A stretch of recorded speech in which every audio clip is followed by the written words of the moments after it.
I'm coming right off my last video, expanding on my discussion about the scapegoats. But a statement that I made in that video is kind of haunting me. And that statement was about the fact that I remember very clearly the day that my cousin made the decision to basically turn into her mother.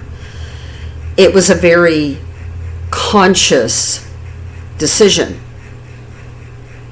Yes, she did it so that she could survive in that family system. I get that. However, there are bazillions of people in the world who make the decision not to join the family system, if you will, and they separate themselves from it. My mother separated herself from it. She just got destroyed doing so. But what I want to come back to is the fact that so often people blame the parenting for these behaviors.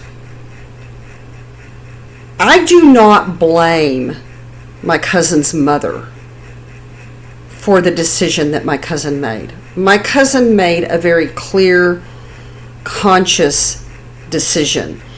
And what precipitated that decision was not the fact that she had gotten hurt. She had gotten physically hurt throughout her life around her mother.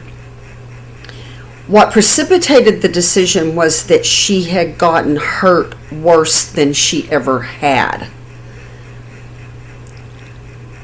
And that precipitated the decision to, okay, if I don't join in with this behavior, I could get killed. I could literally lose my life if I do not join in with this behavior. She made that conscious decision. And I am going to confide that this is one of the reasons that the author Peter Salerno has been so helpful to me. I discovered him, or I should say the Lord led me to him probably about a year ago. And to say that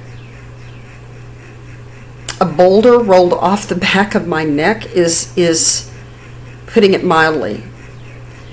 Because being the mother of alienated children is to be slathered with guilt. It's misplaced guilt. My head knows that I am not responsible for the decisions that my adult children make.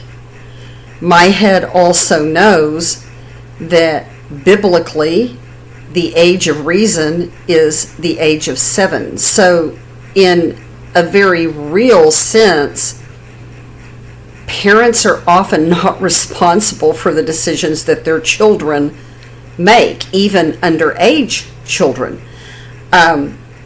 I was talking to a fellow mother about this a week or so ago, and it was something that a teenage daughter had done, and I was like, I understand that she's a minor at that age, but she knows what she's doing. You've taught her that this is wrong. She knows what she's doing. She's defying you, okay? So, to a certain extent, we are not responsible for the choices that even our minor children make. Peter Salerno has been of invaluable help to me, because to be an alienated parent is to struggle with this burden of misplaced guilt. And the world at large cements that misplaced guilt, because the world at large looks at an errant minor child and even errant adult children, and they're like, well, something's wrong with the parenting. The parents went wrong somewhere. It's got to be the parents' fault. It's primarily the mother's fault, because the hand that rocks the cradle rules the world. No, it doesn't. It does not. And the reason it doesn't is because God created people with free will. And that's, and getting into Peter Salerno's interviews on YouTube, well, it wasn't very long before I started ordering his books. And I highly recommend anybody because parents are scapegoats too. I think particularly mothers are cast in the role of scapegoats, not just by their families, but by society. And I highly recommend that any of you out there who are struggling with these narcissistic family systems and these scapegoating roles that they have been assigned, they need to read these books by Peter Salerno. Yes, and this is an active promotion of his books, because I believe with all my heart that God has used this man to heal me from the crushing guilt of being an alienated mother. And so I can't remember which of these is his first book, but the first one that I'm going to show you is Cruelty by Nature. And you can see what it says, The Science of Intentional Abuse. I think this must have been the first one that I read. Because again, when I look back on the day that I saw my cousin make a very clear decision, I am going to join in with my mother's abuse, and that way maybe my mother won't hurt me anymore.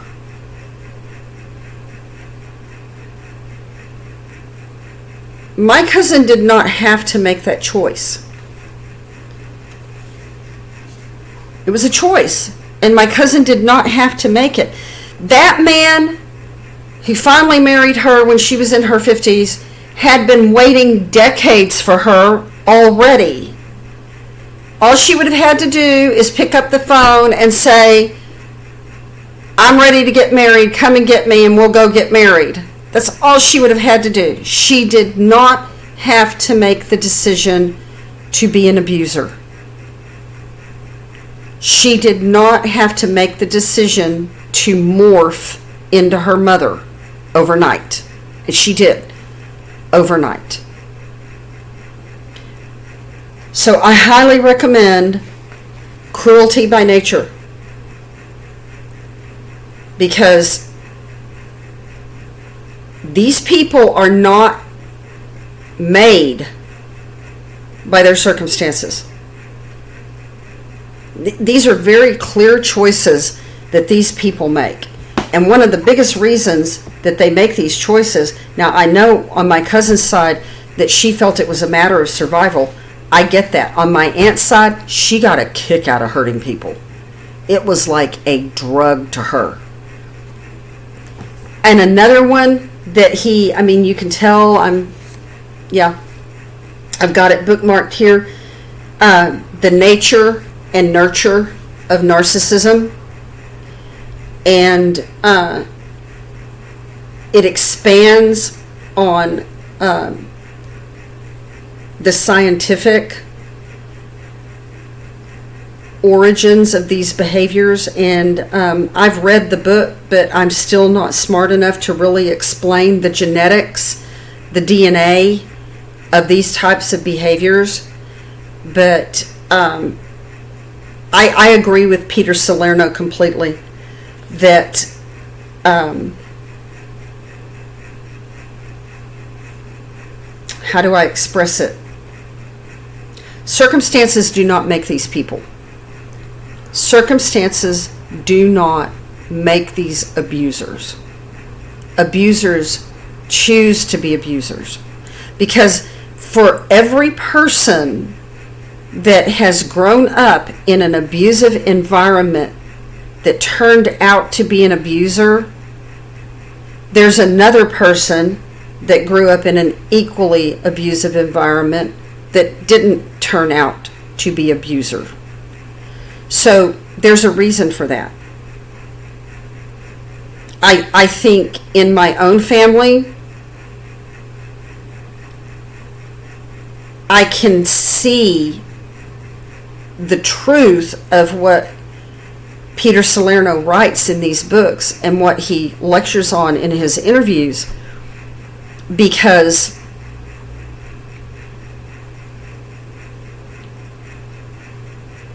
I can see intergenerational characteristics, and they're appalling. They're absolutely appalling, and their characteristics, they're not things that have been taught. They're not things that have been that the individuals have been groomed to do. And I'm not saying that I don't believe our environment impacts us. Yes, it does. Obviously, I've been influenced by my mother. I've been influenced by my cousin. But they did not make me who I am. And another doctor, I can't remember what his name was. He was a very elderly doctor. And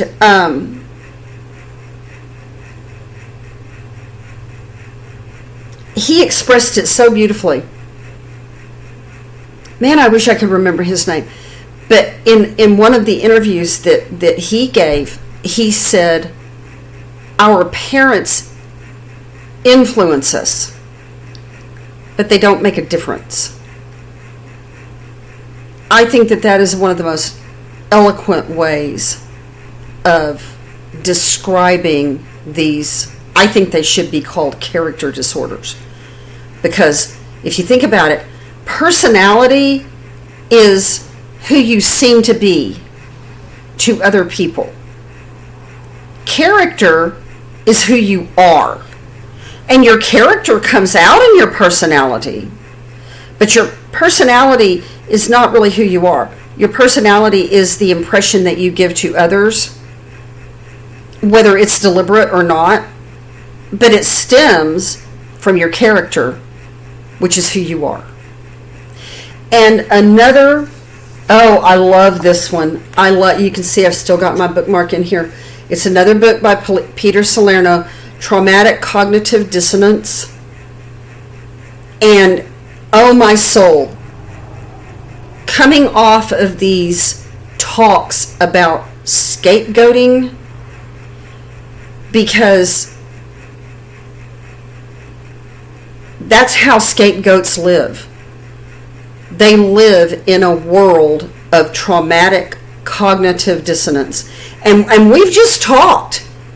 We've had comments, and we've talked about these comments of how one person can move literally in one day from the golden child to the scapegoat, back to the golden child and back to the scapegoat.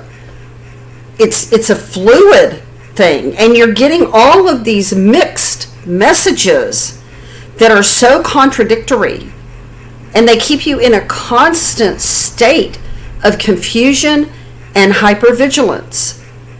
I mean, I think that most people who live in the scapegoat role whether with just one person or with an entire family, or even in the workplace. You're going to have health problems.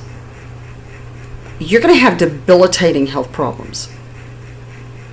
I mean, somebody told me here just recently, some kind of healthcare professional, we call the intestines the second brain, because the trauma that your brain is trying so hard not to deal with is going straight to your intestines, and your intestines are dealing with it. And then you've got the inflammation, and then you've got the autoimmune disease.